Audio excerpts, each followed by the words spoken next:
everyone, and welcome back to the Captain Logan Show. I am Captain Logan, Captain Logan Show, otherwise known as the Open Forum. I'm going to hang out with you guys for about an hour and answer as many questions as humanly possible and just spend a little bit of time with the live audience. It is Wednesday afternoon at 3 o'clock, and that, for the last several weeks, a few months now actually, has become our new live show time. Just me and you guys for the next hour. Lots of folks already here in the comments. Thanks a bunch. There's my son Jason. He's watching upstairs. There's a Lone Wolf Jedi of Gotham. That's a great name. I love that. The Day Ghost is here. I just saw him earlier saying that he hasn't been able to make one of these before, so it's really good to see you. There's Blue Dragon 5, Cinema Graphic, Noah O. A lot of familiar, I want to say faces, but I guess a lot of familiar usernames. And you guys are all wonderful for hanging out with me in a random, I guess not as random anymore since this is regularly scheduled, but what started as a really random afternoon in the middle of the week.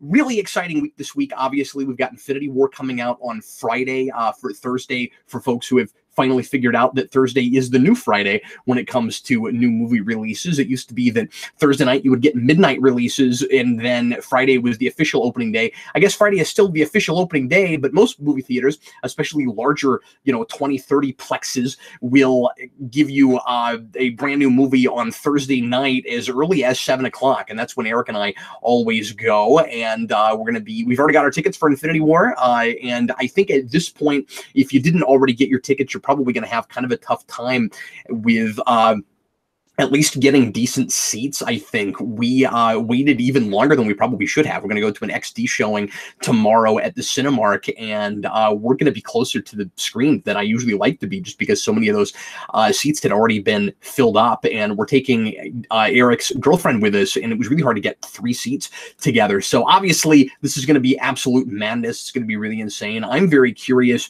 to see how this movie ends up stacking up in terms of sales compared to Black Panther. And it's really interesting that Black Panther is still in a lot of movie theaters as this is coming up. I think I think that's unprecedented. I don't think that's really happened before. And I think this was already going to be one of the biggest movies of all time, if not ending up breaking all the records. I do think it's possible that it breaks the record that Black Panther just broke with Titanic. It beat everything. It is Black Panther. And this is that is the last thing on earth I would have ever imagined, especially before MCU. I never thought I would see Black Panther on the big screen, much less being the biggest movie of all time. And I think Infinity War already had a shot at that, but I think because they were smart enough to put it out a couple weeks before it was originally supposed to be. They put it up, and Black Panther is so hugely popular. I think a bunch of people are going to go see that movie that might not have gone opening day or might have waited until video just because Black Panther's in it. That is such a cultural phenomenon now, and the advertising very intelligently, and I don't know how on purpose this was, made sure to get Wakanda in a lot of shots and made it really clear that it's not just Black Panther hanging out there in the background, but that his supporting cast will also be involved, and we'll get to go to Wakanda. I want to mention that I have been seeing spoilers in some of our comments for Infinity War. If you've already seen it, or you've read a lot of reviews, or you know somebody that's seen it and you know things about it, please do not spam our comments with spoilers. Please don't tell anybody about it. And maybe it's not real smart of me to front load that in this, because some people, knowing that I'm not wanting that to happen, might decide to be all trolly. But I do have Danny Nixon chat moderating, and if you are that kind of a problem, we will have to I guess that's a mean thing to say. If you cause that kind of a problem, we are going to have to delete your comments, unfortunately. But we just can't have spoilers for Infinity War. I don't want to know anything, and I'm sure a lot of other people really I want to be surprised, obviously, for this, what is bound to be one of the biggest cinematic cultural phenomenons of all time. So anyway, let me say thanks as always to Danny Nixon, who I just did, the aforementioned Danny Nixon, for helping me out with the show. He is chat moderating. He's going to be feeding me questions all throughout the show. Go ahead and start writing your questions down right now. Anything and everything you'd like me to talk about. Starting next week, I'm going to start doing the occasional theme show. I don't know if I'll do that every week, but next week after Infinity War, I want to do kind of a post-movie powwow. Of course, we're going to have the how we felt it / spoiler cast after. On the omnibus next week, but me and Eric, and we're going to try to have a couple other people with us as well. I don't want to say who yet because I've got filters out and I don't know who else is going to be able to make it, but we're going to try to have at least 3 or 4 folks on that show, and we're not going to broadcast it live, but we will have it, in its own video and on the omnibus, and it'll be at least an hour, if not a little bit longer. But I thought it would be fun to just do an MCU show next Wednesday, so I'm gonna still have Infinity War so much on the brain, I'm sure.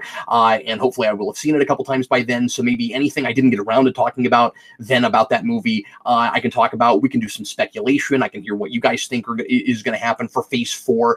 And I can talk about some of those things as well. So next week, I'm going to try to streamline it and have all of our discussion, or the majority of our discussion, 90% of our discussion about MCU. It's okay if you want to talk about some of that today as well. But I don't want to do too much speculation because tomorrow I'm going to see that movie. And so it would be kind of weird right now to be like, I think this is going to happen, because here in about 24 hours or a little bit more than that, I'm going to already know all of those things. I am seeing quite a bit of questions already in the comments. Looking forward to starting to answer those for you. So we're going to do that as soon as I get some stuff from Danny. I want to do a couple of announcements real quick. First of all, I am working on the Guardians of the Galaxy Rewind right now, and that'll be coming in the near future, so look forward to that. I just got finished taking some notes on that yesterday, so I'll be, I've got to do, I did the commentary yesterday, I got to do a watch today, and then I'll be working on writing tomorrow. So as soon as I have that written and recorded, I'll have that posted for you. If you are unaware of the podcast feed, Superhero Rewind is now available in podcast form to listen to from iTunes, from Podbean, which is my hosting service, and any podcast app that you might have that allows you to stream podcast, having to go to YouTube, and without having to worry about the video component, and you can turn your phone off and listen to it with ease. So that is what is it? Podbean. CaptainLogan.podbean. Is that what it is? I think that's what it is. Or is it Superhero Rewind? Anyway, the link is on my YouTube. You just look for it in iTunes, look for it on Google. I'm having a brain freeze for a second. I'm forgetting what exactly the URL is for Podbean. But anyway, I just put out Winter Soldier there, so if you've never heard that rewind or you want to go back to it, that's up there now, and I'm trying to put up 4 or 5 of those a week until we get the whole archive up there. And then, of course, once a week, I am posting old superhero rewinds that have been copyright flagged and that I can't monetize or even blocked, and I can't be viewed anymore, up on the channel with new artwork. So look forward to that. I think this week it's going to be the Powerpuff Girls movie, so I'll put that up a little bit later today or tomorrow. And then the other thing I wanted to mention is we've been talking a lot about perks lately, and adding new things, trying to make Patreon as fun and engaging for folks as possible to create incentives to support the channel. We are, like a lot of channels, having difficulty with ads and with traditional monetization, and so we're needing to rely more and more on fan support, on viewers like you, like we're PBS. And so if you've been wondering why I'm talking about that so much lately, that's a lot of it. And I don't want to beg for money, so I want to try to make it as cool and worthwhile for you as possible. And I think we have a really good Patreon. We have a wonderful Patreon community. Geekvolution After Dark has been doing really well for us. We have a lot of fun making that show, and people are really enjoying it. We're going to add something new starting this week, and I wanted to go ahead and announce that on this show. I talked to Eric about it earlier, and we decided we're definitely going to go ahead and do this, so I'll announce it now.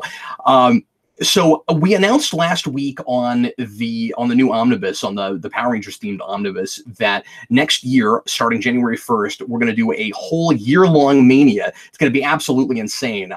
For those of you that are into Power Rangers, for anybody that doesn't care about Power Rangers, feel free to tune out right now. This won't concern you. But for folks that like Power Rangers, or like seeing people react to silly TV and kids TV, we're going to be doing a whole year-long, 5 days a week mania, and we're shooting a lot of it early so that we've got plenty of time to work on it with everything else that we're doing. And Eric and I have already shot the first couple of those. They're not going to come up, like I said, until January of next year, so a whole like 7.5, 8 months from now. And we're going to go start making those available to Patreon, and we're going to let folks on Patreon all the way at the $2 tier, the bottom entry level tier, watch that show as we're making it, and it's not going to appear on the actual channel live for another almost 8 months. So we wanted to use that as another potential incentive for folks. If you're really into Power Rangers, if you don't want to wait to see that show, and if you want to watch it as we're producing them, that will be the way to do it. And we're just knocking those out whenever we have a chance. So there might be a couple, 3 weeks, even a month that goes by where we don't get around to making one. But if you subscribe on Patreon, we're going to have those up as soon as we get finished making one. We're going to go ahead and post it for Patreon, and you'll be able to watch those as they come out. So if that sounds fun to you, or if you really don't want to have to wait to watch those, patreon.com/geekvolution at the $2 tier. And I'm going to put the first one of those up again today or tomorrow, probably today. So look forward to that. Already folks in the comments saying, "Oh, that sounds really cool." So I hope we get some new takers on that, because that's unprecedented. That's a thing we've never done before. We have made things really early before, but we've never let anybody see them until we posted them, and we're going to let all of Patreon look at that show as soon as it gets posted. Is everybody ready for some questions? Is everybody sick of preamble? Here we go. Thanks so much for being here, everybody. It's so good to see you. And if you're watching this after the fact, you guys are absolutely wonderful. Thanks for watching this whenever you got around to it. Let's begin with Mr. Jeffrey E. Patron. Jeffrey asks, do you think the mass of the Infinity Saga, Gauntlet, War Crusade in comics will keep people away from it? Do you mean will keep people away from the movie? Or I guess I don't fully understand that question, Jeffrey. I'm going to come back to that. Jeffrey, would you I'm sorry, I might just be being kind of dumb right now. I'm not totally sure what you're asking. Would you mind clearing that up for me a little bit and ask again, and I'll come back to it. Blue Dragon 5, which composer would you like to score your life? That's great. I love that question. It's funny. I almost want to go to like a soundtrack before I go to a specific composer, right? Because there are really versatile composers that do a lot of different kinds of things. And like any artist, a lot of composers are different in different parts of their career, and maybe aren't as great later as they are early, or maybe find themselves at some point, you know? So like I would want earlier Elfman before I would want later Elfman, maybe, although I've liked a lot of his stuff lately. But no, I go to two.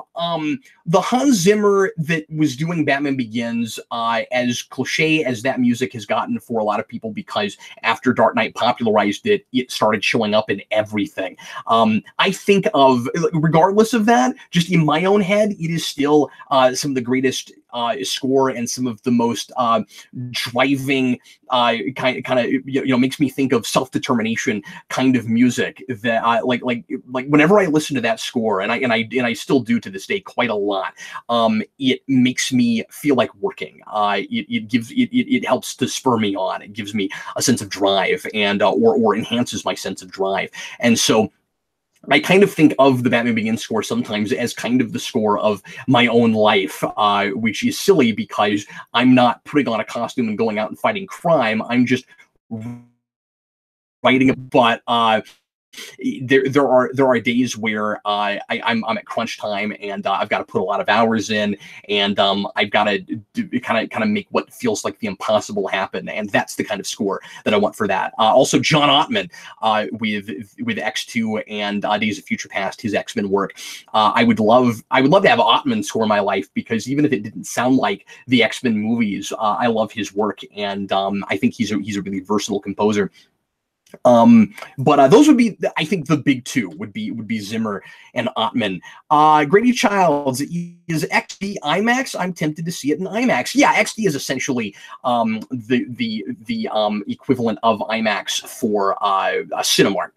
and I don't think the screen is quite as big. I may be wrong about that. I don't know the specs, and I'm not a technical spec guy, so there are people, I'm sure, even in the comments right now, who could answer that question better than I could. But yeah, I don't go to a theater very often that actually has the IMAX registered trademark, that screen, but it's a larger screen, and I'm pretty sure the aspect ratio is at least close enough that when you see something that was shot in IMAX cameras, you're more or less getting the whole depth of field. Let's see. Thanks for that question. Yeah. Rockman LP. Hi, Rockman. It's nice to see you, man. You've been saying this for ages, but what is so bad about rewriting the movie? Okay, yeah, that's good. So I don't think it's bad to say, here's what I wish they had done instead. But when I'm analyzing a film, when I say I don't want to rewrite the movie, what I mean is, this is a big thing I learned in writing. What I do primarily is try to give constructive criticism about the thing as designed. And so when I say I don't want to rewrite the movie, what I mean is I want to make suggestions that if a filmmaker was able to go back and correct things and make their movie better, because obviously it's out now, they can't do that. But if they were able to do that, here's how I think personally you could have made what you were attempting to do more effective. So my job, as I see it, has always been to try to determine what I think a movie is trying to accomplish, if it's effective at accomplishing not what it's trying to accomplish was worthwhile in the first place. And so I don't want to just when I throw out a suggestion that I think is too close to rewriting the movie, I always feel the need to give that caveat, because sometimes it does end up being kind of more taste issue, or more often it's just, if you I want to acknowledge that if you were to go with my suggestion, you would be making a different movie. And so that's why I say that. What else? Kevin Spacey. I knew this would come up. Cap, think of the awesome looking Venom trailer. I like that. He's basically saying how he feels about it already, right in the middle of the question. It's almost a loaded question. Like, it's awesome, right? I'm mixed on it so far. We'll see what it ends up looking like, of course. I think the advertising is interesting because it feels a little bit confused to me. I'm not entirely sure what kind of a movie we're looking at, and I'm glad we finally got a trailer that has the Venom face and that gives you a little more of a sense of, and gives you more of a sense of how close to some of the ideas and characterizations and things, at least with Eddie Brock, are actually from the comics. For instance, I didn't know he was actually going to be a reporter. That's kind of exciting. We have heard, and I guess I'm saying it's confused partly because of things I thought I knew about this movie. So we were told early on that this was supposed to be a comedy, and given the voice that he's putting on Eddie Brock, that really kind of stereotypical, exaggerated New Yorker voice, it sounds like Hardy might be doing a comedic thing. Like, it might be a comedic movie, but it's not being advertised at all as a comedy. It looks a lot more like kind of like a Punisher thing, or even almost a Crow kind of thing. Like it looks like it's probably going to feel more like a revenge thriller than anything, which is, kind of what Venom often is, the Lethal Protector thing, and it's clearly drawing a lot from Lethal Protector. I think it could go either way. I think that movie could end up being really, really fun and really engaging, and but I go reserved in the wrong way. I think it could end up looking like the trepidatious Venom movie, anti-hero movie that you might have made in the mid-2000s. I really don't know yet. And obviously, I'm always trepidatious about talking too much about trailers and making a judgment call early, because I've not seen the movie yet, and trailers are there to sell it. But I'm curious about the advertising, because I don't know that they're selling it right. I would have led with this trailer, obviously. That's maybe a given. Everybody was really confused after that first trailer came out. It was hard to even tell what the movie was. Like, a lot of people initially saw that and didn't even realize it was Venom. What was the? I'm glad that there's a Venom logo now. I think that poster with the two sides of Eddie Brock's face is awesome, and I'm excited about the Venom voice. I think personally, I think it sounds really cool. I think it sounds really creepy and menacing, and it could end up being a real schizophrenic kind of thing, and maybe even a little bit of a metaphor for that. Although, you want to play that with kid gloves, I guess. But it's I wasn't expecting a Venom voice. I think it's really cool that the and separate characters that maybe come together to form one or maybe don't. There could be some wonderful identity stuff there.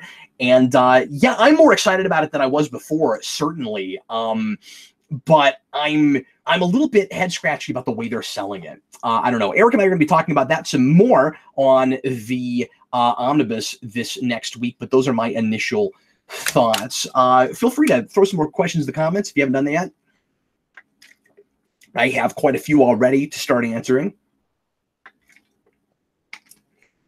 We've got about 50 people right now. Thanks a bunch for popping in for the show. And still another 40 minutes left on the clock. So let's keep trucking, shall we? Kelly Jones, setting aside the topic of superheroes. That's so hard for me to do. I will set it aside for just the moment. Cap, have you noticed that there has been a steady resurgence in science fiction and film and television lately in the last decade? Why, yes, I have. And in fact, thanks for that question. I have not been able to remotely keep up with it. And I hate that. And it makes me feel inadequate because I am I think of myself as such a sci-fi nut. And yet I have not been keeping up very well at all, really in the last decade. And I keep jumping into things here and there and hoping I can get things finished, and haven't had a chance to do that. I've watched a couple episodes of Black Mirror. I haven't seen Westworld yet. There's all these really critically acclaimed things that I can't keep up with. And I mean, like, we're inundated so hard with TV in every genre that is popular anyway. I mean, obviously there's stuff that we still don't see a whole lot of. Like, there's still not a lot of fantasy, but I guess Game of Thrones was has been one of the biggest things ever, and so at least there's that one big thing for fantasy fans. But science fiction, we've been inundated with, and it's like superhero, only bigger. And it's a wonderful thing, but I also think that it's really telling of how people feel about the culture and about society right now.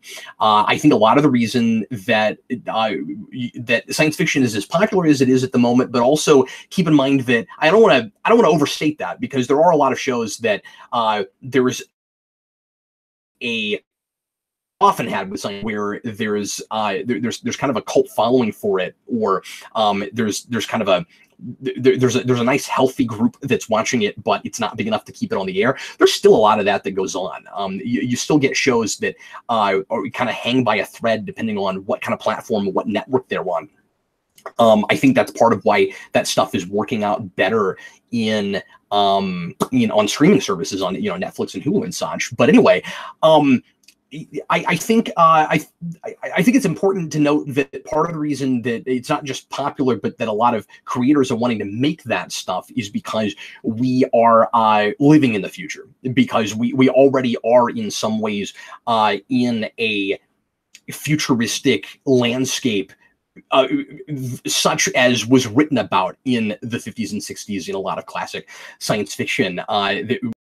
Being a lot of kind of cyberpunk ideas and things coming into fruition, and we're seeing the way technology and especially social media is changing us culturally, and sometimes you could argue even almost as a species, the way it's changing, the way how we interact with each other. And I think a lot of people are afraid that we are already in kind of a sci-fi dystopia, and so you're seeing people, like we have for so many decades in this country anyway, reacting to our cultural fears through science fiction, but we're also kind of I think mortified that we might already be in that, so we have to look even farther ahead and say, no, it could be a lot.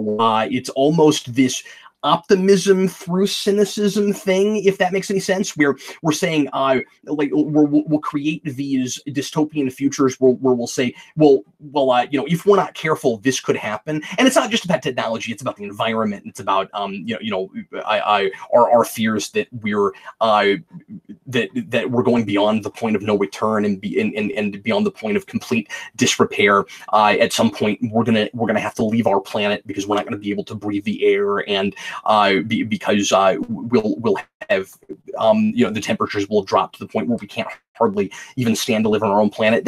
All that kind of stuff. And so there's this I think some of it is to continue to say we have to be careful, but I think some writers are past the point of thinking that they can even influence people to think that there's anything we can do about that stuff. Like almost it's just hopeless now, which is a really sad thing to say. And I think of myself as an eternal optimist, but I do think you do have writers right now. You're seeing so much dystopian stuff, so much stuff about modern cynicism that I think some of it is less like predictive and like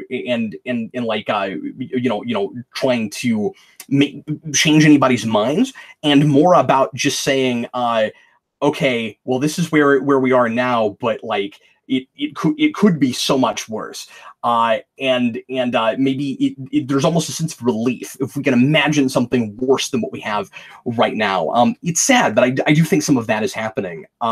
So yeah, it's really interesting how hugely popular science fiction has gotten all of a sudden in film again. But I think a lot of that is cultural and is based on people's fear of where we are and where we're going. Codename SB129. Can you do a superhero rewind on Ghostbusters? That and Men in Black, I think, count. That's a discussion I've had with people. I actually asked Eric Burnham that question. He's the Ghostbusters writer for IDW. The first time I interviewed him, I asked him if he thought the Ghostbusters were superheroes. And I think he and I both kind of came down on, if memory serves, I mean, that interview is still available. You might go back and look at it and be like, Cap, that's not what he said at all. But this is my memory from like 5 or 6 years ago. But I'm pretty sure he and I both came down on it as I can see how you'd make the argument, but they're not really, because they do what they do for a profit, and yeah, at the end of the day, they do want to help people and they do want to save people, but there is that profit motive there. Like, I wouldn't call I'm trying to think of another example. Like, any superheroes that do what they do for a paycheck, I think it's borderline. It's kind of hard to say that that those are actually superheroes. So yeah, I don't know.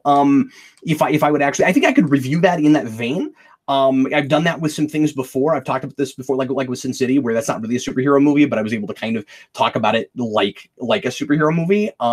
But like, Suicide Squad, they're not really superheroes, but I would review that movie just because it's a DC thing. It's in the superhero thing. Ghostbusters didn't really start off that way, and they didn't begin as a comic. Not that starting as a comic makes you a superhero thing, but starting inside a world that's inhabited by superhero movies kind of immediately puts you on the rewind list. Like Punisher is not a superhero, but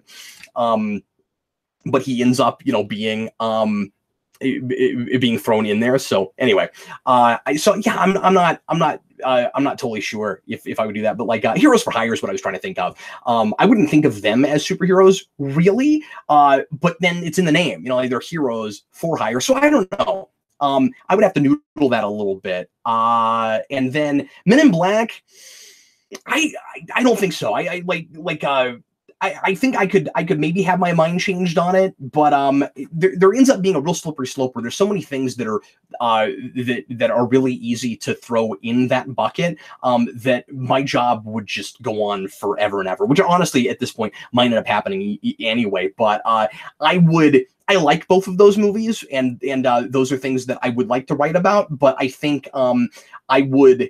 If I did them, I would put them in Science Fiction Rewind before I would put them in Superhero Rewind. And the nice thing about having both of those kind of brand names, both of those show titles, is most things that are borderline end up falling in the science fiction bucket, and so I can talk about them over there. And obviously, you know, it's my channel. I can do a written review on anything I want to, and just put some other header over it. But if you wanted to see me talk about Ghostbusters or Men in Black as if they were superhero movies, I might do that, but with the caveat of I can't decide if they really count or not. The big example I always bring up is RoboCop, where I initially thought it doesn't really count, but enough people have asked for it and talk about it like it's a superhero movie.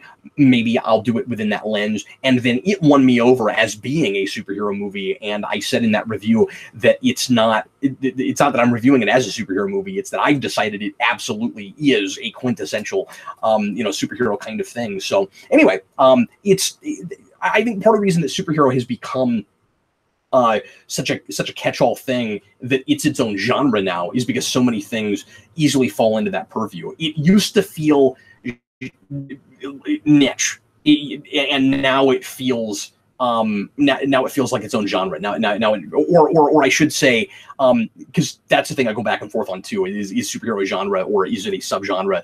Are there subsets of things that fall into superhero, or a superhero ends up being a subset of a bunch of other things? But I think it's become such a, we look at Marvel and how Marvel has popularized superhero movies. We keep making movies in so many different genres that also count as superhero. So there's a lot you can put in that bucket. What else? Katie Goober, where is the coolest place you've traveled? That's a great question. Once again, getting outside of the superhero realm for a moment. I took a trip to Germany last year, and it was the absolute most wonderful thing I've ever done, travel-wise. I think second to that was probably when I went to California for Power Morphicon and got to go to Disneyland and all of that. But Germany was just absolutely incredible. It was really educational. It was a big deal to just get out of the country and get to see how people live in another country. But it was, as we went, everyone was just so insanely friendly, and it felt so much more laid back and less fast paced. And people seemed to kind of be in, just as an outsider looking in for the 11 days I was there. Everywhere I went, it felt like people were kind of enjoying life in a way we used to before the internet kind of took over our lives. And I don't mean that as a backhanded way to say, oh, they're so backwards, they're living 20 years ago. It's not like that at all. I mean, like, obviously everybody there's walking around with cell phones too, but they also read. There's bookstores everywhere. And it feels like I'm going to throw my own country under the bus when I say this. And I love so much about the country I live in. But sometimes it feels like we've kind of lost our cultural identity here in America a little bit, or lost our individual identity, and then that ends up feeling like we've kind of lost a cultural identity. And I didn't see that in Germany. It seemed like they were able to blend the modern tech as part of their lives without forgetting who they are. And sometimes I feel like that happens here a little bit. And that was the thing that most impressed me. We went to Lucerne in Switzerland, which is my favorite place in the world now, at least as far as places that I have been. That city is amazing. It's absolutely beautiful. You can walk everywhere. You don't need any kind of public transportation. Things are a little bit expensive there, especially compared to in West Germany. But there's live music on so many sidewalk corners. The restaurants are amazing there, and I went to one of the coolest comic shops I've ever been to in Switzerland. So yeah, I want to go back there so bad. Lucerne was amazing, and I wish I could have spent a week there. But anyway, what else? Let's see if we can go back to Jeffrey. Okay, Jeffrey says, re-question, do you think the amount of trades necessary for complete reading of the Infinity Saga will keep fans away from it? I see, especially in relation to the aftermath trades involved. It's interesting the way you word that, like will it keep them away from that? And I don't want to read too much into your question, but I'm assuming you mean like maybe folks would think to get into that now because of this movie, because of Infinity War, and that might turn them off. We have seen over and over again, with rare exceptions, usually with with graphic novels that are self-contained and that don't have much to do with anything else, and that people didn't know were graphic novels when they first came out, that comic books don't sell better just because movies come out. Generally speaking, that is the case. So if somebody was already interested in the Infinity Gauntlet, and they let them know that there was all this other Infinity stuff, if money were no object, I think you could get them to read it, because I think Jim Starlin created such a fascinating and intricate and insanely creative world that a lot of us that love Infinity Gauntlet just cannot get enough of that atmosphere and the like I said, just that world that he created. And so I think more often folks don't look at the rest of it because they don't know that it exists. And now that Marvel's reprinting a lot of that, hopefully that will end up changing. But yeah, I don't know. I don't think the sheer amount of it necessarily turns people off, unless it's just, except for it just being a matter of expense. But Jeffrey, I'm not sure a lot of people are even aware that there is as much of that material that Jim Starlin wrote as there is, both before Gauntlet and after it. We're going to be talking about both Thanos Quest and Infinity Gauntlet on the Omnibus this week, this coming week. We've been reading that stuff in preparation for Infinity War, and so we'll be talking about both of those things on the Omnibus. And I had never read Thanos Quest before, and I really urge people, when you go back to Infinity Gauntlet, if you don't read anything else around it, because there's a lot of tie-ins, and there's the giant sequel, Infinity War, after it, and I don't imagine Infinity War the movie will have anything to do with that at all. I do not expect to see doppelgangers in that movie. By the way, side note, did you guys realize this? Because I didn't know this. Did you know that the spider doppelganger that I remember really well from both the Maximum Carnage comics and the video game came from Infinity War? It was created by a character named Magus, who is the kind of evil twin from another universe of Adam Warlock. He creates a whole bunch of doppelgangers for different superheroes in the Marvel Universe, and that's where that comes from. I did not know that. But anyway, I digress. I just don't think a lot of people know about that stuff, but I would really recommend that you see that you read Thanos Quest and see how Thanos gets all the before in Infinity Gauntlet, because that informed my reading of Gauntlet a lot. I felt like I had a much better understanding of who Thanos was. I always assumed that wasn't really all that important. It was just kind of back matter. It's just, okay, like, I know we got the gems. Why do I need to see how he does it? You see flashes of humanity through Thanos, through that. You see all of the different sides of the man. And when you get into Gauntlet, because he is a godlike, not godlike, he is God. He is the Almighty. That has, Starlin says in that book, driven him mad. He's always called the Mad Titan, but he's really mad at that point because he's got so much power, and it's changed the way he sees himself. And I think it's really important to see the Thanos before that and the Thanos after that. So yeah, really look at Thanos Quest if you have the opportunity. 20 minutes remaining. Time for some refreshment. Let's see what else Danny Nixon has in store. We got a super chat. We got a $2 super chat from Mr. Roboto, who says, hello.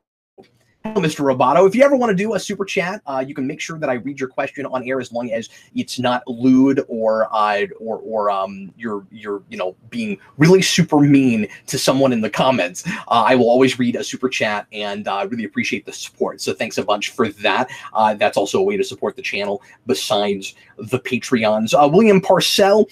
Are there older comic characters that haven't been around in a while that you'd like to see brought back? That's a great question. I always get blindsided by these things because I always know that I get hung up, because I always know that later on I'm going to come up with a great one that I didn't say. My go-to was always Cassandra Cain, who's Batgirl in No Man's Land, and my favorite Batgirl, I think, and I love her. I mean, like, I like all the Batgirls, but I love her especially, and I think she has a fascinating psychology. She was in Rebirth, New 52. New 52 brought her back in that weekly series, the Batman and Robin thing, and then she kind of fell off the map again. So I guess that can be my answer. Again, she was there for a little bit, but I don't know that we ever really did enough with her. But I didn't read a whole lot of that book. Batman Robin Eternal was that book, and I liked it better than Batman Eternal, but I only read a few issues of it. Maybe I'll go back to that at some point and see what we did with it. But I'm pretty sure, no, she didn't fall, because she's a detective, isn't she? Yeah, okay, so that doesn't count. But I haven't been reading that, so I forgot all about that. Yeah, a lot of characters that I wanted to see brought back came back in Rebirth in some way or another. So we've got Steel back. I like him better than I did in 52. Martian Manhunter, I think, is finally on the Justice League again. And we got past the weirdness we did with his solo book. Man, I'm having a hard time thinking of people. It seems like lately we've been using a lot of the characters that I really love because we went back so much Death of Superman throwback stuff. I got a lot of those characters recently, for better or worse, with Eradicator and again Steel and those guys. I can't think of a great one. I'm gonna move on, but maybe something will come to me here in a little bit. But it seems like, yeah, a lot of the people that I really like keep showing up. Someone should take Morph from the X-Men animated series and put him in a comic book. I think even when we did X-Men 92, I don't think we had Morph there. Stefano Giacomarra. Hey Cap, hello. What would you recommend to a friend who wants to start reading comics? We have plenty of those. You can read those right now. Is there a certain run or graphic novel that you think is a good starting point for someone new? So do you mean in general or just right now? I think Stefano is talking about just in general, just across the board.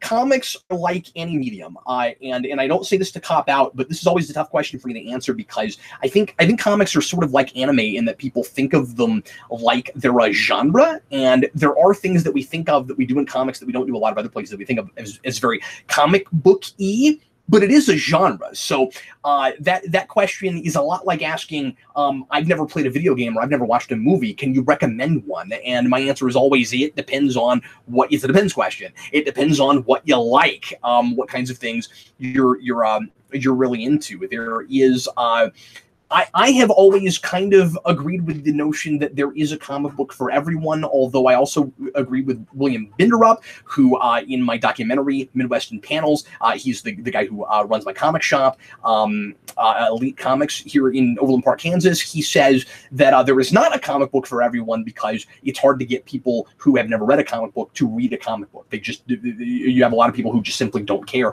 about the medium. If you are interested in the medium, if you can deal with words and pictures, kinetic art, if you can slow down your pace, of which my wife has a difficult time doing, and actually enjoy reading one, there is a comic for you. So good standalone things, depending on what kinds of things you like. If you like mythology, especially Viking type stuff, I recommend Klaus. Klaus, I think, is in incredibly, and I mean, better to read at Christmas time, but you can read it any time, of course. It is basically superhero Santa Claus, but with a Viking mythology bent. And it's absolutely, and it's Grant Morrison, and he's always good. But I think that that's a really accessible book and kind of one of the most grounded and down to earth things he's done, until you get to some of the trippy stuff toward the end that gives Santa Claus his immortality and his superpowers. But that's a big one. Everybody goes to Watchmen, but it's one of my favorite things, and I think I came to appreciate the medium of comics a lot more after I read Watchmen. I won't talk about Watchmen. I'm sure you know what that is, and you know something about it. Other things, superhero wise, Identity Crisis is a thing that I recommend to people that are in Marvels. Both of those really serious but accessible pieces that give you a good lens of an entire universe. In Marvel's case, not in continuity, but I have handed that to people who have never read a comic book, and they were absolutely immersed and engrossed in that. And that's that Kurt Busiek. That's a brilliant standalone piece. What else? those are a few suggestions. I don't want to get stuck on this too long, but if you were to throw me a specific genre, I might be able to be a little bit more helpful. Dimitri 2, what is the worst, most blatant, and narrative-destroying plot hole you've ever encountered in any form of fiction? Wow! Oh man, I don't like answering a question like that without some time to process it, to get thoughts together, because again, I'm sure I will think of like I hear that and I go, oh man, it's got to be the right one. Like I don't want to say anything until I got the. What a great question! I think stumped like this, it's my favorite thing, because I will hear that and I'll go, I don't even want to say anything right now. I just want to write a paper about it later. Ooh, that is question of the day, folks. I might start doing that. I might start trying to decide who had the best question of the day. That is, at least so far, question of the day. That question's amazing. Wow, just complete movie or story breaking plot hole. I mean, there's big go-tos I go to all the time. I think a big contender is middle of Arrow season 3, where Oliver gets knocked off a mountain and he survives because he survives. And then later we have Lazarus Pits. What were we thinking? That one always really gets me. There's a bunch of stuff in Smallville. There's obviously in a few things I've talked about a lot in the past. See, I'm getting blocked because I'm worried about repeating myself, and so just things aren't coming to me because of things I've talked about a million times. But you know, all that stuff in Legends would just it takes time to change. We'll have places where story points. We'll have something happen in the past that won't affect the present or the future, but then we'll have other times where because we want something to happen, we'll do a gimmick where something happens in the past and it immediately changes the future. One that always cracks me up. What movie is this? I'm trying to think. Okay. One that always cracks me up is Ninja Turtles 3, which is easy, low-hanging fruit, but I'll go there anyway. Where you have things happening, again, time travel thing, right? You have things happening in the past that are affecting people in the present, as if the time is between them is moving at the same rate and together. It's like everything in the past happened already, and yet Splinter can feel through his Zen powers. He's kind of pseudo cosmic awareness. He can feel things happening as they're happening when we're seeing them in the past, even though they've happened already. That kind of thing always drives me crazy. We've talked about hilarious stuff with the third season of Power Rangers on the Omnibus last week with the time travel and that. A lot of the stuff that where you have this one broke mine and Eric's minds, even though it's in Power Rangers, where you have a character who is sent to the past from a future that has already been sent backwards in time by a magic spell, and then when we turn time back forward, we have taken a character that was in the past, brought them back to the present, and that character ages with everyone else when we move time forward again, even though they came from the past, and the character we replaced them with that got sent to the past also aged up, but nobody around her did. That one always drives me crazy. And then the big one that I know I get flack for when I bring it up, because there are lots of people who love this movie, but it still bothers me, is of course the Dark Knight Rises thing, where I just don't understand why Bruce Wayne would well, I mean, there are a few things as far as like plot holes things in that movie, but the big one is just if you're told that if you go into the city, Bane's going to blow it up, why would you even risk that? That's always been, but then you've got, like, you know, how did the motorcycles magically show up in the back of the stock exchange, and really just that whole movie I would throw in this, even though there are of course things I really like about that movie. Anyway, wow, what a great question. Okay, Chewbacca's lover. Do you think Netflix Daredevil has more in common. Nolan Batman or Telltale Batman, people have drawn parallels between them. Yeah, I saw, maybe it was from you. I saw a message about that the other day. The idea that that's comparable to Telltale. That's not a thing I have given any thought to. I had not drawn those parallels on my own. So I don't know. I'll have to noodle that and think about it. But that's interesting. Maybe you tell me what specifically you're noticing between Telltale and Daredevil, just because I have not made those comparisons myself. The whole, obviously all the ninja stuff. It's look at Daredevil and be like, oh, they must have been influenced some by the League of Shadows and the way that was all handled in Batman Begins. But if you're not talking about superficial plot stuff and more kind of characterizations and motivations and ideas about fear and hope and stuff, I just would have to noodle it a little bit more. And Telltale I played through one time and was talking with Eric as I was doing that, and so I feel like I almost need to sit down and do a real analysis before I know how to properly answer that question. I'm going to answer this question. I like this. I just noticed this in the comments here. Solar Dragon 007, 007. Has Eric made you more of an anime manga fan? That's a good question. I think the accurate way to answer that is Eric has shown me mangas and animes that I have liked almost exclusively. So in that sense, I guess so. That I have been, things like, just titles aren't coming to me all of a sudden. There's that, somebody help me out. There's a newer manga that we reviewed, I think, on the first omnibus, and it's not coming to me. I've got One Punch Man in my head right now, but I didn't watch that. I'm not sure what it was. But yeah, he's been showing me stuff that I've been really enjoying, and I like Big O a lot. So I guess so. I mean, I still don't think of myself. No, Berserk is not one. I've not looked at that yet. I don't think of myself as still a big anime and manga fan, but I guess I'm much more open to it than I ever was before. My Hero Academia, that's what it was. Thank you, Sebastian. Yeah, I thought that was just wonderful. I enjoyed that quite a bit. I love the explosive, bombastic, hyper energetic nature of a lot of manga. I love how fast paced it is.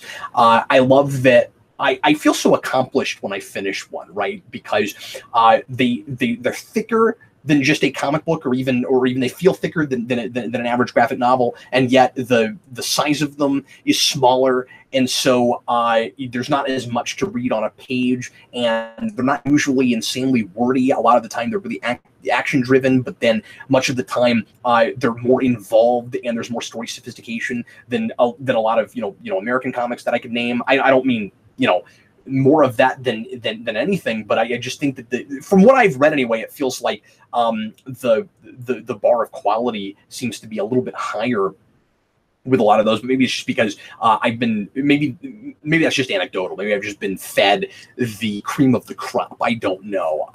But I feel very accomplished because in about 20 minutes, I feel like I've read like a whole hour's worth of material. So I guess the short answer is yes. What else? Second super chat. Mr. Roboto says, so Thanos movie, but no Namor movie. Why? I think we've talked about this before in some panel videos. I think the deal with that is that Namor is still at Fox. That's part of why is my phone on? I mean, my phone's obviously on, but why is my ringer on? I think the idea is that Namor is part of the Fantastic Four package, so Fox could do something with them, but Disney can't at the moment. So you may see Namor get put back into the fold. What would eventually, when the deal goes through, the Disney Fox deal, what would be really interesting is if Namor ended up as an X-Men character, because Namor is supposed to be a mutant, and we very often kind of forget about that and don't do a lot with that. And of course, he's one of the earliest Marvel characters. So it's weird that you have Fantastic Four and you have Namor, some of the earliest characters in Marvel Comics that aren't being used right now, or in Namor's case has never been used. I will be curious to see if Marvel ends up trying to do something with Namor, if they can popularize that character. I've never cared for Namor. I can never get real excited about him. He's been interesting in things I've read. He's the first big threat with the Avengers, if memory serves, and I think Avengers. And it's weird. All these things we'll have to do after the fact when those things finally come over to MCU, if that ends up happening. If Aquaman is insanely popular, the assumption I think a lot of people will make is Marvel will want a big water character, and the answer to that is Namor. I don't think that Marvel is threatened by DC, and I'm not sure that they're even going to be thinking all that much about stuff they're doing on the other side. And we've got to. I mean, obviously, Warner Brothers is, but when Warner's put something out, we better make sure that we have a response to this. I don't know that they're thinking that way. So. It's a good question. Like what exactly they would do with it, but the answer to why no Namor movie is because Marvel hasn't had the license to that, as far as I understand. Could say, well, Fox has had it all this time, but that doesn't sound like the most marketable character in the world to me all by himself. So I can see why we have done that. He could have been in a Fantastic Four movie, but I totally get why they didn't think that was the most marketable character. Guys, we've only got about 5 more minutes. I'm going to answer a few more questions, and then I'm going to let everybody go and bid you farewell. Alex Barron, Cap, what is a movie you believe to be objectively good, yet you personally dislike? I get this question a lot. My go-to has always been Apocalypse Now. I think Apocalypse Now is one of the most brilliant films ever made, and I do not have the stomach to sit through it again, I don't think. Although it's been 15 years since I saw it. I mean, I saw it back in high school, and I couldn't sleep after I saw that movie. And but I think it's objectively good. I think it's a brilliant movie. But there are movies that are not meant to be enjoyed on the level of I'm having this great ride, I'm enjoying my popcorn right now. That's about exploring the darkest depths of the human condition, and it's horrifying, and it's horrifying because it's so wonderfully effectively done. And I'm not thinking of anything else right now. There are other movies like that. I think usually when there's a movie that I don't care for and that I don't really want to sit down and watch it, that I recognize is really well done, it's because of that kind of thing. Sometimes there are really good horror films or like really kind of raunchy action things or comedies where I get the appeal, but it's just not for me. I had that. I don't want to show my hand too much with this. I had that a little bit with the new Suicide Squad movie. Suicide Squad: Hell to Pay. This was a real surprise. The quality of storytelling in this movie, and Eric and I are going to be talking about this in the omnibus this week. So I don't want to show my hand too much, except to say I was very surprised by that movie. But it's not exactly my thing. I don't know how quickly I need to sit down and watch it again. But I was pleasantly surprised. I was very impressed with that. Venomous Spider Wookie. That's a great username.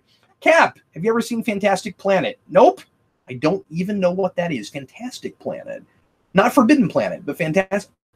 I've never heard of that. Sorry, I don't know what that is. Base EXE. Would you? Excuse me. Sorry. Who would be in your ideal lineup for the Sinister Six for a movie? Okay. So it's Gabi Shocker. I don't know why. I've always loved the Shocker. I've always loved Shocker's mask. I like what? There's something I'm doing that keeps turning my audio on, and I'm just getting messages from my Power Rangers game telling me to play my Power Rangers game. So it's got to be Shocker.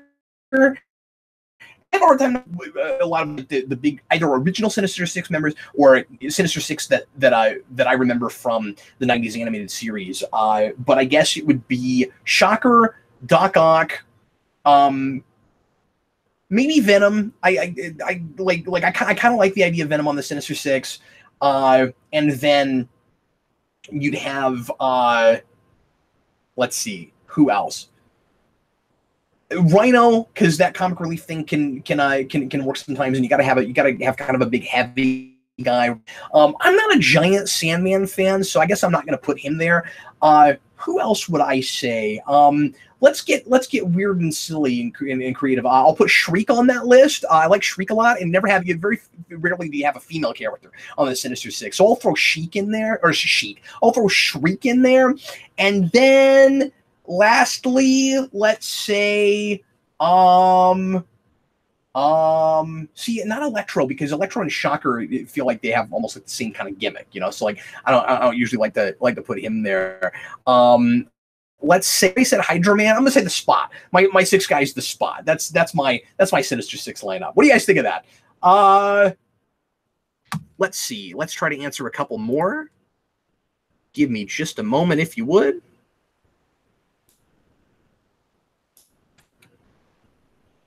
That was a great question. Thanks for that. Lone Wolf Jedi of Gotham. If you could pick any movie to have a sequel that never did have one, what would it be? For instance, one of my big ones is The Incredible Hulk. It can be a very old movie, all hypothetical. Yeah, this is a thing that, again, I always have a hard time coming up with a great answer for, because a lot of the things that I wanted to see sequels to, we've done, and there are things that I'd maybe rather see a remake to at this point, right? Like, I do think... and this is maybe blasphemy to some people, I do think The Mask can be done again, but I think it should be a different kind of movie, and I would love to see if the more kind of gritty, like ultra hyper violent thing, especially with all the R-rated, pretty decent comic book and superhero movies we've been making lately, considering the quality of a lot of those, I think now would be time Mask movie. I guess, yeah. Again, I'm just thinking of remakes. You know, like Spawn. I've wanted to see come back again, and we're finally going to get that. But it was with McFarlane directing and writing, and I don't want that. I don't think that's going to be great. Probably, we'll see. Hopefully, he can surprise us. But other movies, I'm trying to get outside of superhero with this too. That you could come back to and finally do another movie. I know a lot of people wanted to get another Tron sequel, and that might have been cool. I wasn't a huge fan of Tron Legacy, but it was okay. I think you could have really improved on that, so it might have been nice to come back and do another one. Once again, I'm going to get done here, and I'm going to be like, I want. This is maybe an obvious cop-out answer. We're not going to get it now, almost certainly, because the movie didn't perform well enough. But I really want a sequel to that Power Rangers movie, because I think it can be improved upon so much, and that cast was wonderful. But yeah, let's answer a couple more questions here. David Crabtree, are you familiar with MoviePass? Yeah. He says he's been using it since December. He says it doesn't seem like a sustainable business plan, but $9 a month for unlimited movies has been great. Yeah, I keep thinking of going to that. Honestly, without getting into too much inside baseball with my own finances or whatever, the only reason I haven't done it yet is because they don't let you pay $9 per month. You have to pay for a whole year up front, and I just haven't had a great month where that's been as viable as I'd like it to be, so I haven't done it yet. But yeah, a lot of people are saying they don't think that that's going to last, because, as David Crabtree says, it doesn't look like a sustainable business plan. So we'll see. I don't know. I think it's wonderful that exists, and I was waiting for the longest time to hear somebody attempt some kind of subscription plan for movie watching, but I was kind of surprised that it even happened the more I thought about it, because I would have thought that a lot of movie companies would, a lot of movie theaters, and maybe not even theaters, just studios would push back and not want that, because they would lose money with it. But I think the way that you make sure that it is paid, they have to make back, they have to recoup all the money for the tickets they didn't sell when you're getting to see a bunch of movies for one small lump sum. So the way they get around that is they have to put it at a price point, and doing it up front like that is part of how they do this, I suspect, so that you make sure that you have enough customers that actually aren't using it enough where they're they're not getting their money's worth out of it, so that you can actually afford to pay back the studios for all those movie tickets. I'm not sure how they're making money with that. So I'm with David. I'm not sure that that's going to last. Folks, I think that's going to be it for me today. I'm already 5 minutes over. If you didn't get your question answered, hang on to it. Hopefully you can make it next week. And if not, send me a message and I will try to answer it either here. If it's a great question. I don't answer everything, but I will.